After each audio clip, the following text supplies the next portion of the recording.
Good evening, good evening, good evening. How are you doing? Listen, it is Tuesday at 8 p.m. Eastern time, and so it's Real Money Coach time. Listen, I'm excited about you being with us tonight. You know what we do. You know what we do in the chat. We put in where we are watching from. Y'all come on into the show. Make yourself active. Make yourself known so we can say hello to you no matter where you are in the country. Listen, we love being able to improvise. You know, when you are here, here's the lesson for tonight. Here's the lesson for tonight. Oftentimes, when we are when we are entrepreneurs, sometimes we have to roll with the punches. Everything doesn't go like we expect it to. No, that doesn't even happen with entrepreneurs. That happens with in life, right? And so let me just say hi to a couple of people. I'm sure that's Latricia from Clinton, Mississippi, Macon, Georgia. Happy grinding. I'm sure that's Jairus Booker. Glad that you guys are here. Whoever else is watching, come on in. Let us know who you are and where you're watching from. So, as I was saying, being nimble, being flexible, we need to be able to do that when we're a business owner, when we're professional. We have to do that in life. And so tonight is one of those nights. And sometimes things just can't be avoided. And so our guest tonight that I was really looking forward to being here is actually on an airplane, right? So her flight got delayed. I think she said 3 times today. She's finally on a flight. And so she's not going to be able to join us from the friendly skies, right? So we're going to kind of roll with it with my host with the most, Miss Michelle Mitchell Consulting. And so we're going to just share some information with you. If you were on my masterclass last night, I shared a piece as it relates to Black history. I think I will share that at some point here in a few minutes, and we'll have a good time. We are family, and hopefully you all will have questions. Those of you who saw it, you'll get a chance to see it again. Those who haven't, just make sure that you're engaged in the chat, and we're going to make this thing work, and we're going to have a great show. So with all that being said, and the stage has been set, let's bring on Miss Michelle Mitchell. Good evening, Tony. Hey, Michelle, how you doing? I'm good. How are you? I am doing wonderful. I'm doing wonderful. Michelle, I have to tell you this. This year, I thought it was moving slow, right? The first couple of weeks were moving kind of slow, but it seems like the last 2 weeks is just taken off. Awesome. Yeah, I mean, and you know what I'm loving about it, Michelle. I'm getting to do what I love to do, right? And that is to teach, and that type of thing. So, not last weekend, but the weekend before that, I was in Atlanta at the Big Business Conference, right? Got a chance to do that there, and then last Saturday morning, I got to spend my time on campus, North Carolina A&T University, sharing what I share, financial literacy. We got a chance to share a little bit of Black history there. We're going to do a little bit of that tonight. But I'm telling you, the energy of being on campus, for one, it made me realize that, you know, I got a birthday coming up. Right. And I'm hitting 5 squared, Michelle. Right. 5 squared, double 5. Double right? nickel. Double nickel. Yeah. What? How do you say 5 in Spanish? Is it cinco? I heard cinco from the back. Cinco. I'm gonna be cinco, right? Cinco. It's not, I don't think that's how you say it. Y'all got what I'm saying. But being on campus, it was just the energy of being with 100 young people. I thought it was awesome. And so Marlon and I was there. We had about 100 or so in each of our sessions, and then we switched. So both got a chance to present, and I just had a wonderful time That's awesome. with them. And what I was also very pleased that they were so engaged in the financial literacy, the investment, the type of things that I was talking about. And I was kind of thinking, I don't know that we were that into it when we were that age. At least it's different. I think it's Yeah, different. it's different. And we were accounting majors, so we should have been, We but should have been. I don't think we were thinking personal finances. We weren't at all. I mean, I No. say all Yeah. the time. I went Yeah. to Western. I majored in accounting. I mean, I was on an academic scholarship for accounting and did not learn anything about personal finance. Nothing about personal finance. And I was doing a double major for a long time in finance. And I never took a personal finance class. Never. Wasn't even offered. No. I mean, I don't know if it was offered. I don't remember seeing it. I don't ever remember seeing a personal finance class when I was in college. The organizations that we were involved in, right? So, yeah. Let's see, we're involved in NABA, National Association. And we traveled, right? We traveled, right? We went to California, we went to Chicago, we went to Atlanta. I mean, we went to places. We did. Right? We went to several places. Detroit, Detroit several times. I never remember anything about personal finance. Nothing. Right? We were involved in student union. Nothing about finance. And so, so I was really just I commended the university to bring someone in to come in and talk about personal finance. Yeah, that's awesome. And I think today there's more information available than ever before. I agree. I think there's more kids, and I call them kids. They're adults. Young adults. They're young adults, right? Yeah. Interested in real estate, interested in investing, interested in cryptocurrencies, interested in all these things that I don't know that we had the same amount of exposure to. That's correct. We didn't even have exposure to, we were groomed to go get a job. We were not groomed to be an entrepreneur or to be a business owner where you can create wealth. Getting a job creates wealth for someone else, not you. Oh, you preaching already tonight, right? So you're making someone else rich? You're making someone else rich. Or wealthy. Because they're wealthy, not rich, but wealthy. Yeah. Yeah, because there is a difference between being rich and being wealthy. Absolutely. Absolutely. So what's the difference? The difference between, to me, being rich in things or rich in money or having wealth, something you can, wealth in assets and wealth in knowledge. Yeah. So because you have to have the knowledge to build the wealth from the rich, right? See, to me, when I think about rich versus wealth, and somebody put in the chat, what you think? Somebody put in the chat, what do you think rich is? What do you think wealth is? So to me, I think of things like macro, micro. Being rich is kind of micro, right?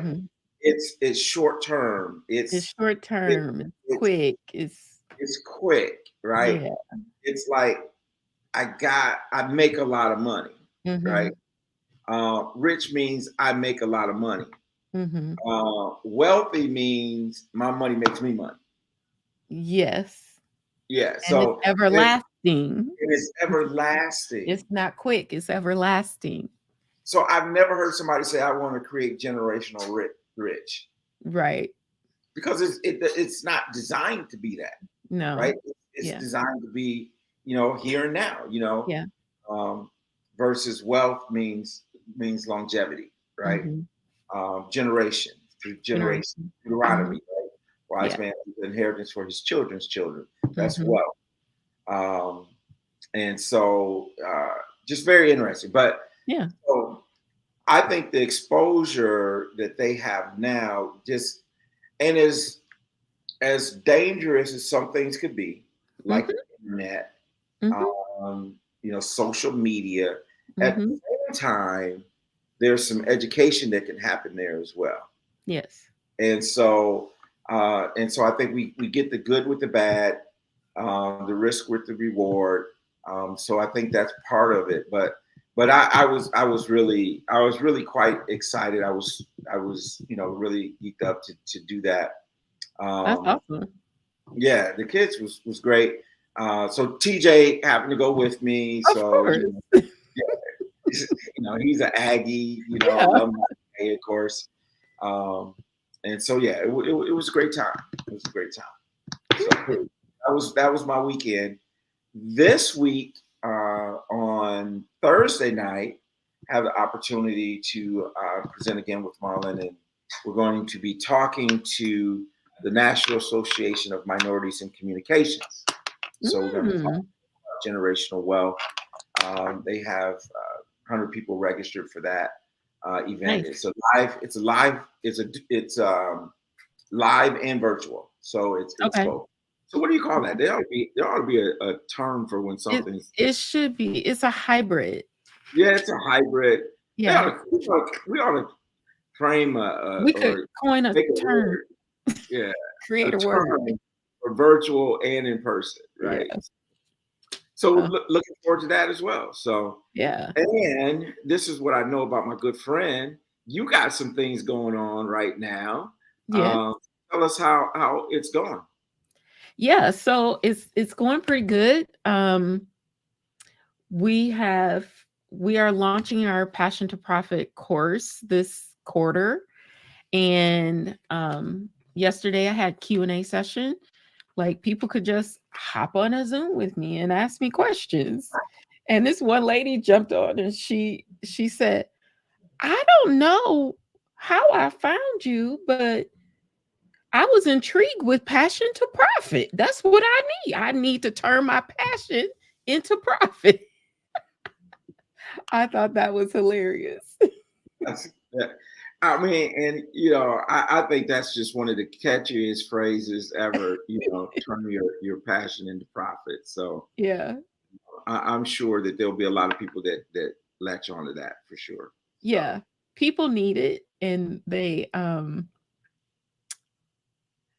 sometimes it's hard to change, Hmm. you know, and especially when you're talking about money, and you get, like, for me, people have to break that barrier. Okay, can I trust her enough, you Hmm. know, to do this? Well, I have many years doing this and I have a lot more experience than you do.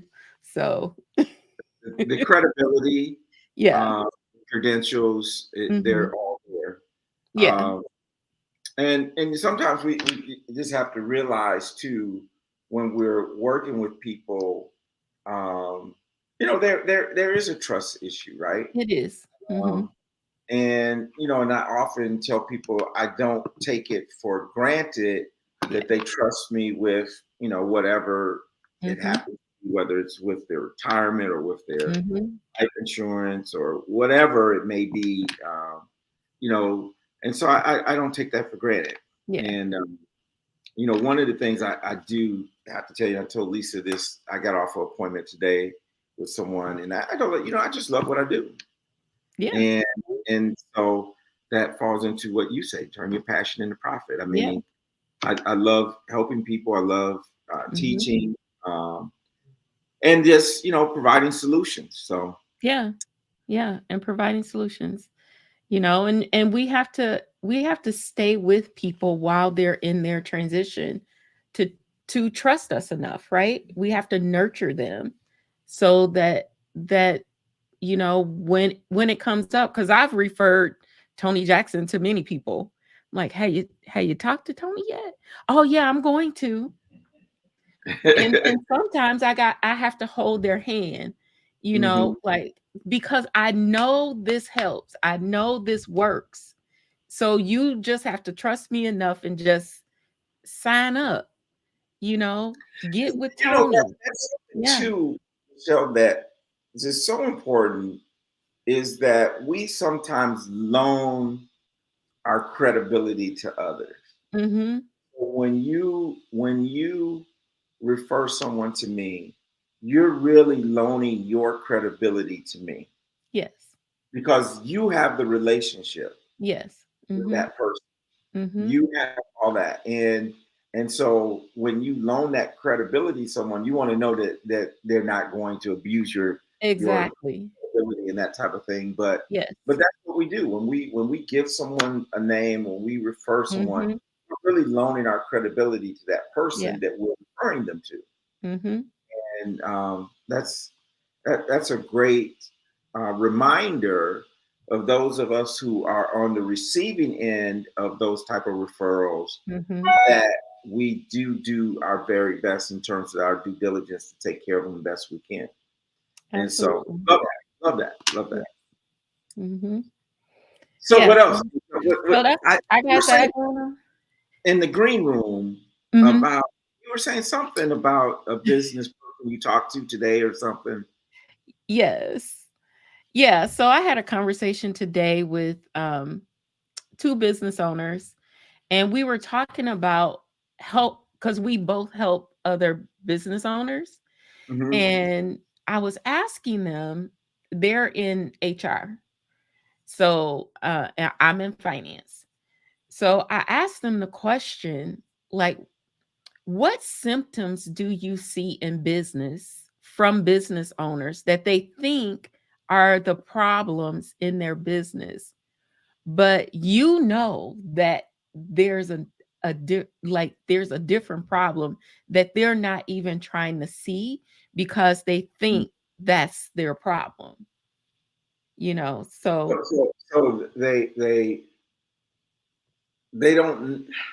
they don't see the symptoms. yes, They only see the what they feel like is the result. what they feel like because they're not getting a certain result, they think a, a symptom is their problem, Mm, but it's not the mm. problem. So Ah, we were, yeah. hmm so you get go it. ahead, go ahead. I mean, I'm Yeah. just tracking with you. Yeah, the symptom is not the problem, but it's presenting itself just like you go to the doctor with a knee pain. You went to the doctor to get an assessment of the pain, and Hmm. because you think it's the knee pain.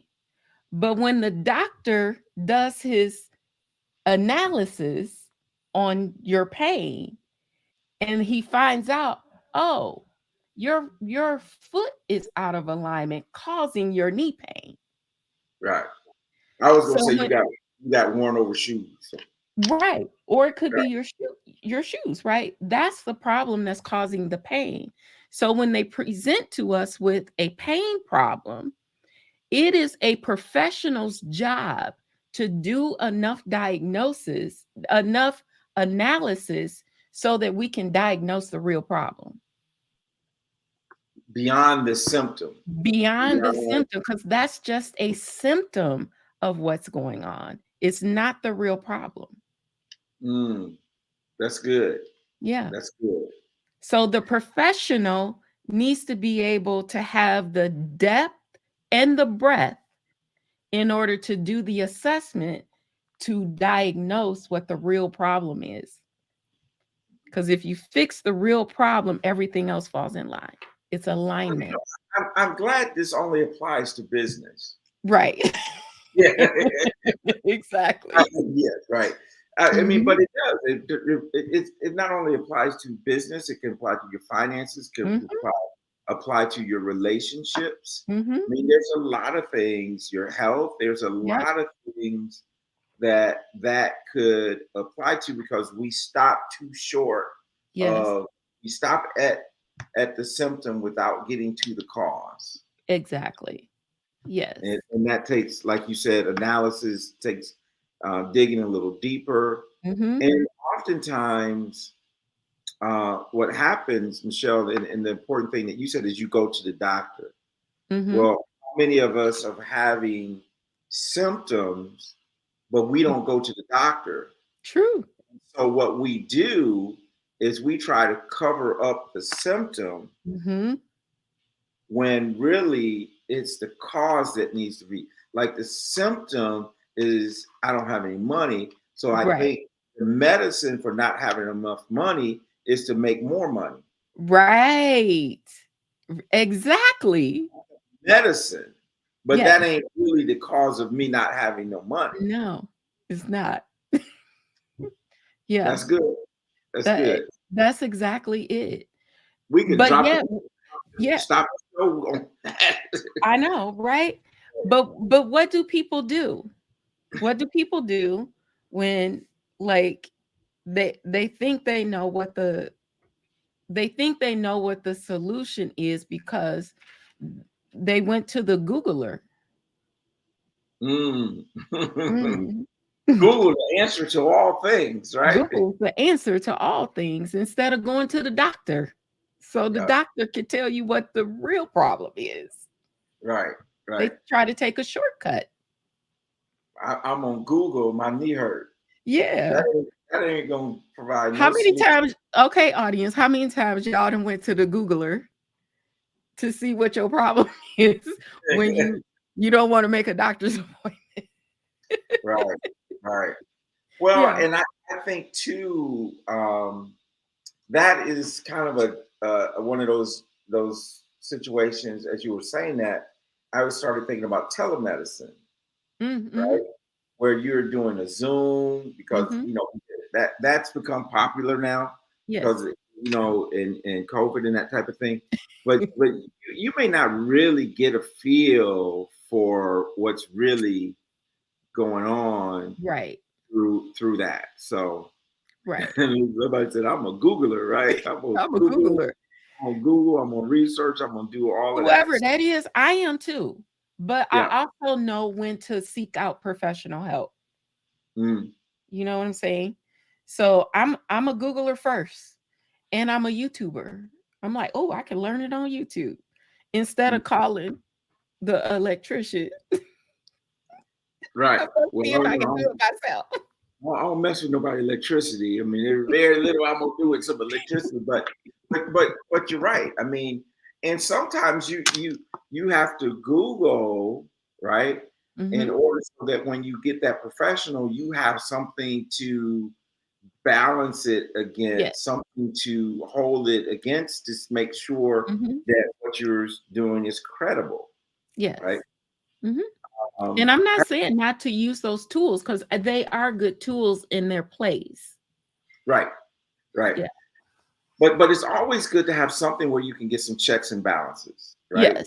Hmm. Um, so I mean, you've taken an Uber before, right? Yes. Yeah. So if I get in an Uber and I'm going to X123 Main Street, what Hmm. am I going to do?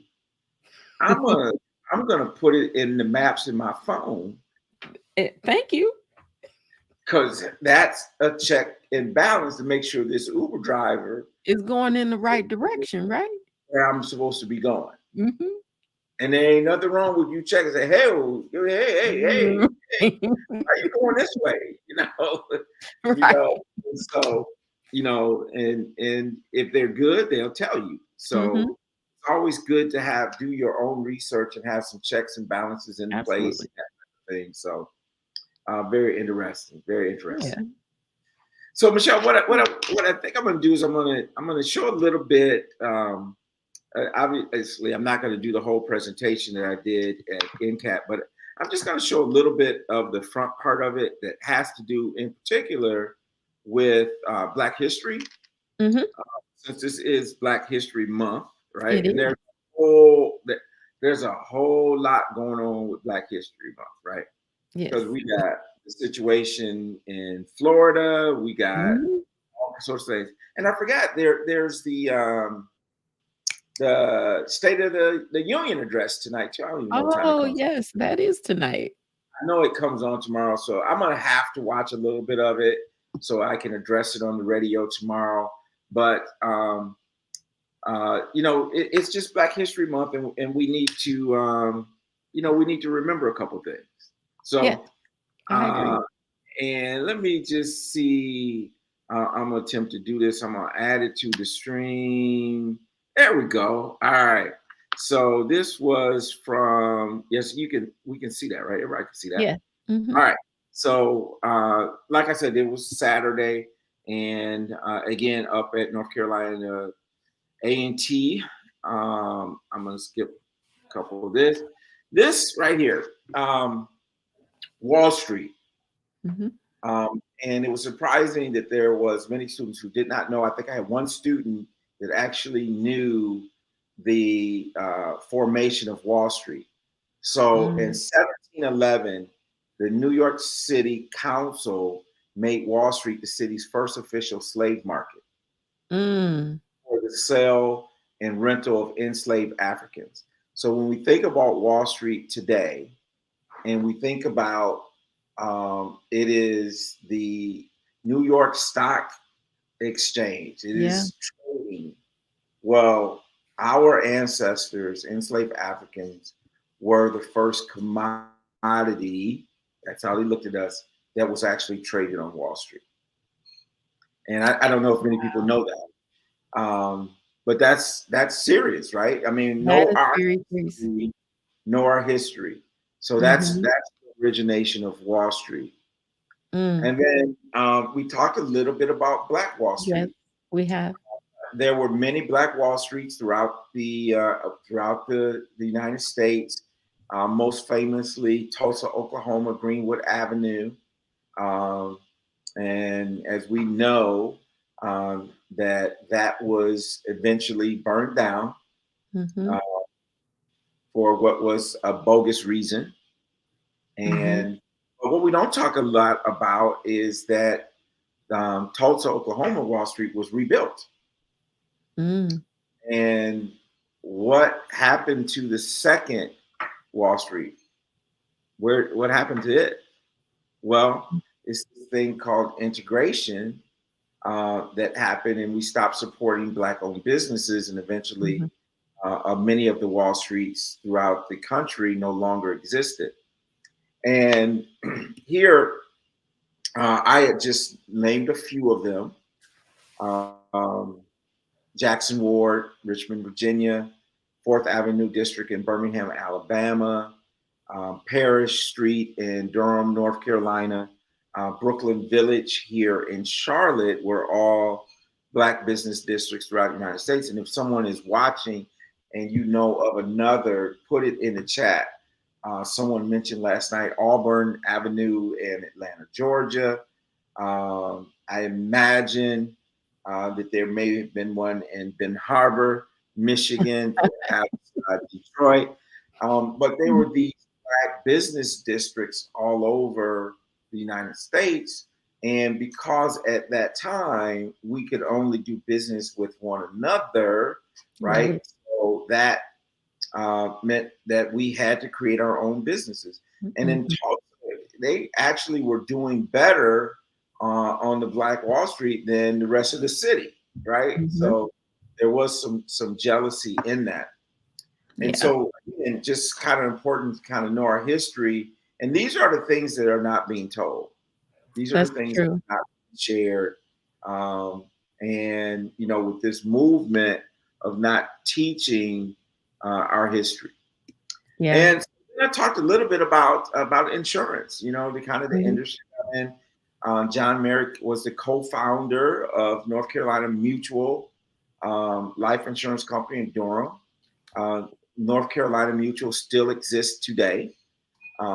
It's not so much where they write the paper in terms of insurance, but they're still very much functioning like an agency. So it's one of the oldest Black insurance companies in the world. I mean, there were many others throughout the United States, and I think about even in Birmingham, you got Gaston, Mm-hmm. who was a businessman there, who had an insurance company, hotels, supported the civil rights movement, and all those type of things. And so that wanted to share that a little bit. And then I wanted to share about Mr. McSqueen. McSqueen was the first African American New York Life agent. He was the first that was actually hired by a major insurance company to be an agent. And has it, I don't know if this is true. Rumor has it, the way I heard it, is that they didn't even allow him into the office to turn in the paperwork. He had to come to the Wow. door in the paperwork. But he was very successful agent, paved the way. And prior to that, it was a lot of uh, what do you call it? Debit agents, right? Prior to that, what happened was that you could buy a $500 policy, you could buy a $700 policy, something like that. What that's all we could buy, you Mm-hmm. know. And so the agent came back, collected the money. They didn't allow us to get anything else. So in prior to the 1930s, J.C. Penney, which I'll talk about here in a second, had a $4 million life insurance policy, and all we could buy was a $250 burial policy. Right. And so when we think about the wealth gap that exists in America, and the fact that we know this is that, you know, according to the policy studies that was done in, 2016, it says that it would take us 228 years, if ever, to close the racial wealth gap. Right. Well, these are some of the things that has allowed that gap to exist. And the fact that we've had this negative relationship with banks, Mm-hmm. insurance companies, financial matters. And that was Mm-hmm. not by accident. But No. here's the ironic thing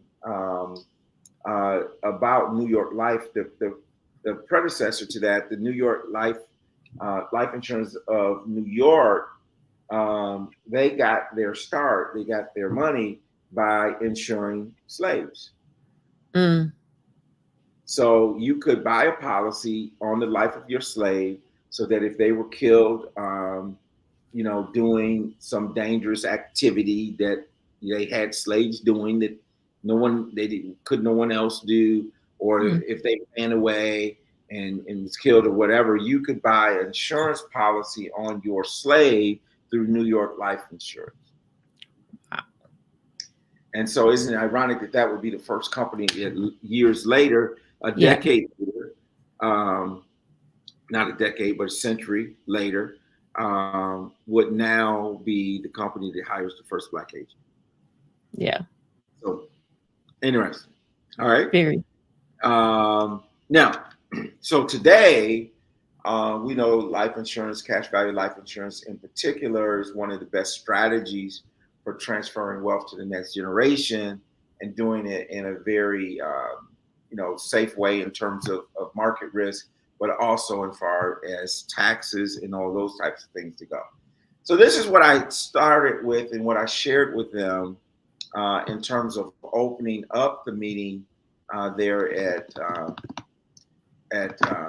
North Carolina A&T, up at A&T, just so that we could get a context of understanding the information that I shared with them, that many of them probably would have felt like, why didn't I ever know this? Well, you never knew this because it wasn't taught. It wasn't they didn't want you to know. Mm-hmm. And they didn't want you to know how to leverage life insurance to create generational wealth, and how for $100 you can buy $1 million policy depending on your age and all these things. So all in all, I had a great time sharing this information with them, and then we got into some of the more technical things that I do, and just a great time. That's awesome. I love working with the young adults because I have my group with my nieces and nephews, and I just love the questions that they have. I do, because they don't know, but they're seeking knowledge. They are literally, when I made myself available to them, they're seeking the knowledge, and if it's in our own family where we have the knowledge, we should be giving it to them. Yeah. So I love the text messages and Auntie, do you know anything about I love it. Well, and what's really nice about that is that sometimes what happens is a prophet is not accepted in their own land. Like sometimes, and I think what you're doing was a great way to do it. Mm-hmm. And what I mean by that is that sometimes older people in our family see you as little Michelle. Yep. They see you as Jesse's daughter. They Yep. don't see you. They've known you as a child, Mm-hmm. and it's hard for them to open up to us Yes. because we were children, We were right? children. Yeah. Mm-hmm. Versus with you doing it with the young adults who have respect for you as not Mm-hmm. only a professional but also like kind of an elder, not Right. not old and elder, but just someone Right. who's older, great experience. And so I think that's Yeah. I think it's Because awesome. my siblings don't even listen to me at all, But their children do. but their And, children do. and Mm-hmm. sometimes that's how leadership works, even within a Yeah. church. Like Mm-hmm. oftentimes when a young pastor comes in, they will always see him as the young pastor, right? So Mm-hmm. the older people will see him as a child. Yeah. The people the same age will see him as a sibling, but those who are younger than him will see him as an authority. Mm-hmm. And sometimes it takes years to kind of work that all out. And that's the Yeah. same thing, not just in a church. I mean, in the church is kind of really there because church is so much about relationships, right? Yes. But sometimes, I mean, that could be the same in the workplace. It Yes, could be that's the same true. in some of the things that we're talking about. Mm-hmm. Yeah. And I remember Jay Morrison came on our show and he said, as he was being asked questions about Tony and his friend Martin, is like, don't start with your family. You got to Right. start somewhere else and let your family prove that Right. you prove it. You Yeah. You got show. to prove it to them. You got to show it to them. Yeah. Yeah. So, You do. so Michelle, anything else we want to chat about before we close down? We're gonna close down early today. Ah, I mean, good show. Anybody listening, like, chime in. I I don't have anything else. I thought you were gonna share a little bit about what you're working on. Just give us a Oh, little. my working on my article. I'm working Yeah. on an art. Okay, I'm working on an article about uh, Black women thought leaders in the financial literacy space, Okay. financial educators. So I've come up with this list, and maybe some other people can chime in.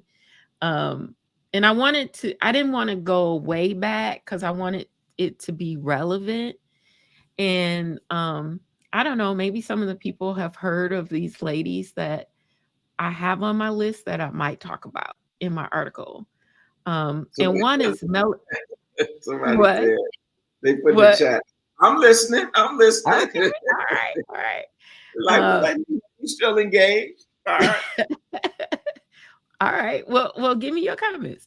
So the first one I really want to talk about was Melanie Hobson, and I want to talk about her because over the years I have seen her on many different shows, and she's the president of Ariel Investments, and she's Mm, so smart, and she's always doing these little segments on TV, right? And she's so smart, but she's humble, but yet she's a millionaire, triple all right. time probably or more. And but she's an educator. So she's definitely one I want to talk about. The other person is Tiffany Alish Alishay. I think that's how you say her name. Tiffany, and she's the budgetista, and Mm, she helps people with their personal finances. And she's just very approachable. She was a school teacher, and she was in debt. You know how school teachers can come out of college just weighted down in debt, and their salaries are not in alignment with what they do.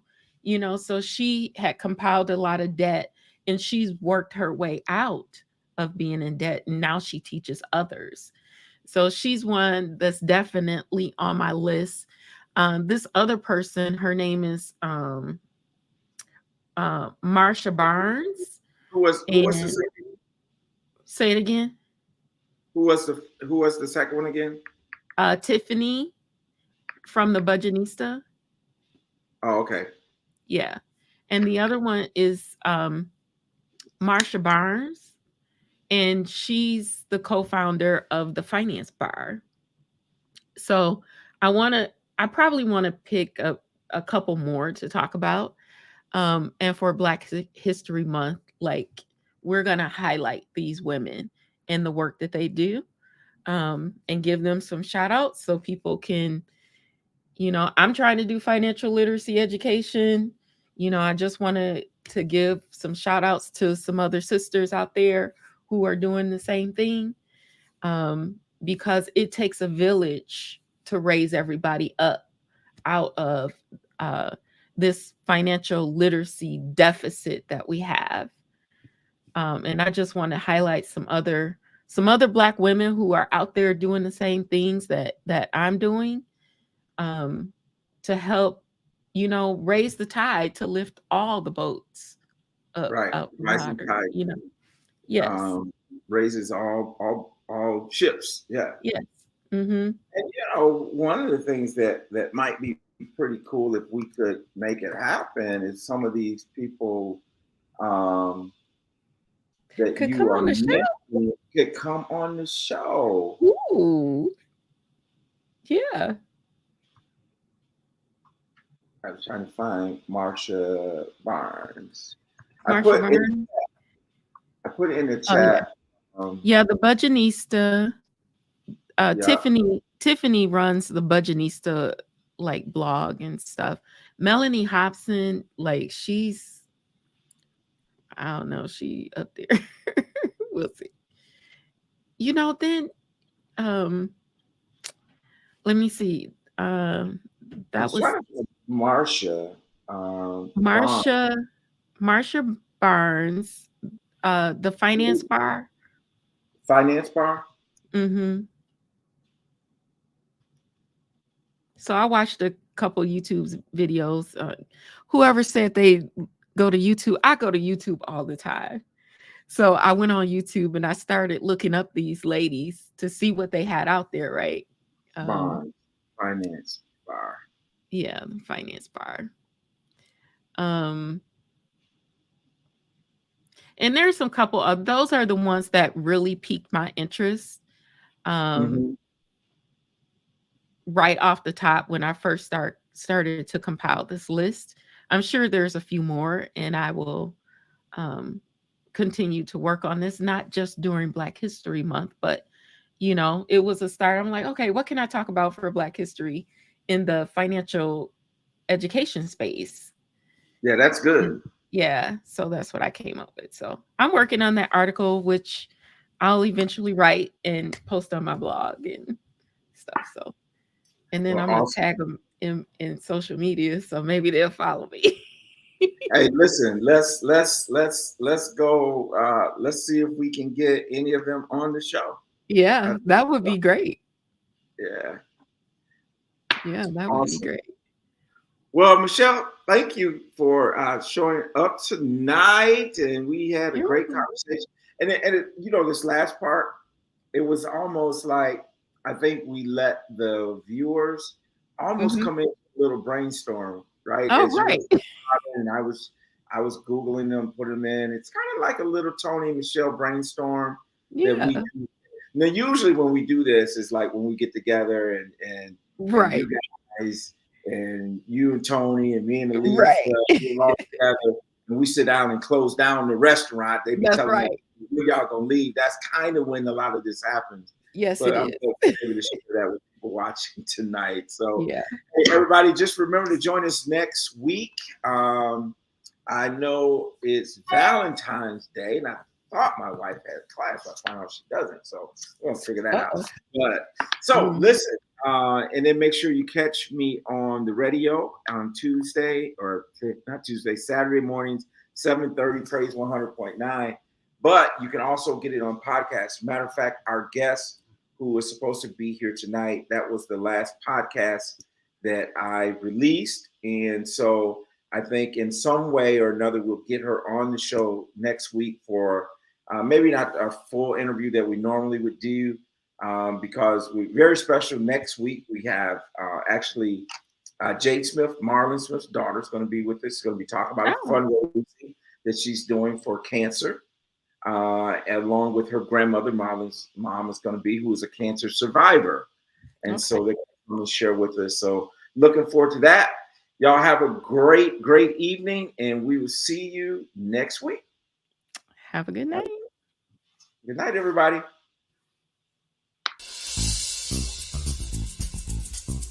I think I'll do that. Good night. The show is good night. Here we go.